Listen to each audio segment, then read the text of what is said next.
set up for the Candlelighters event at River Oaks Country Club. This is the dang fanciest place I've ever been.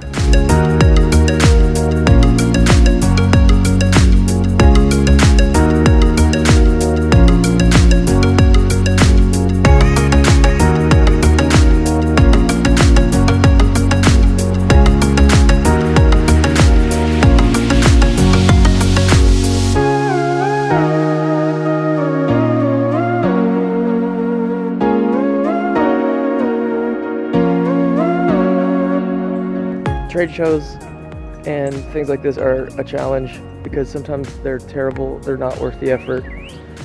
They're a lot of work and you don't really see much return from them. That's my experience, and the guys that I know that do this, that's their experience too. However, there are a couple that I do every year that are successful in my eye, and it's a challenge to find them, but when you find them, it's really helpful. So I'd recommend that you try a couple of them, especially in the beginning, to figure out what those things are, and go from there, and just eliminate the ones that are no good. That's easier said than done, but I recommend that. You'll also be surprised by, as I have been, I'll bring something that I expect to just kill, and I'll sell 1 million of them, and they do terrible. I won't sell one. And then I'll bring something that maybe my wife or somebody's like, oh, that's cool, but I bring it and it kills, and I thought it would just not do anything. So the best thing to do is to bring stuff on both sides of things, to understand that it's not necessarily what you think will do well, but what's good about these things when you can find them, these shows, is that you get to learn what people like and what people don't like.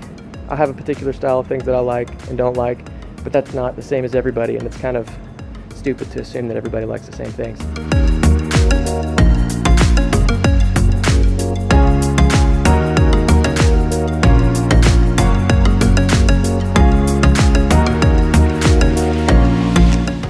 The other thing I recommend doing is putting prices on your table. You don't want to be asking seemingly personal questions like, hey, how much is this?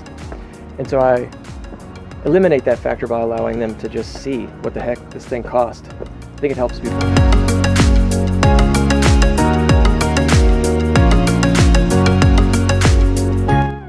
Bring leather swatches, samples. So for example, some of the things that have done really well for me are aprons, half aprons or full aprons, neck half aprons like a waiter or waitress would wear. The benefit of that is it allows people to see like the physical thing, but then on top of that, to be able to do something that allows you to give people some customization.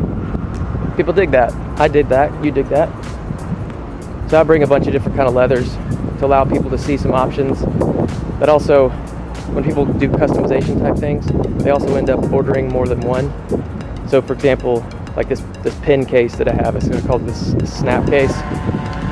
I'll be able to do something like that, but if they can pick a leather out, they might, if they buy one at a show, they might order 3 if they're ordering it with their own flavor of leather.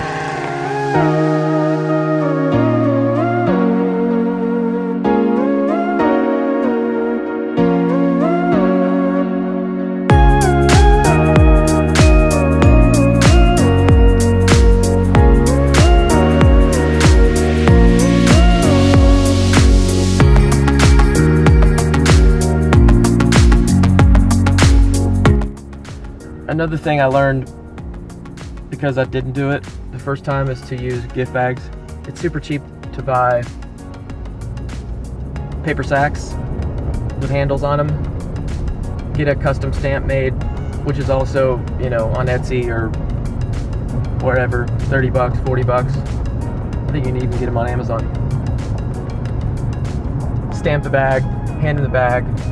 Otherwise they gotta cram it in their purse, or just carry it around, and then it becomes kind of annoying, and you don't want your products to be annoying. Give them a paper sack. All right, that's it, I'm done. I'm all set up. I will see you tomorrow.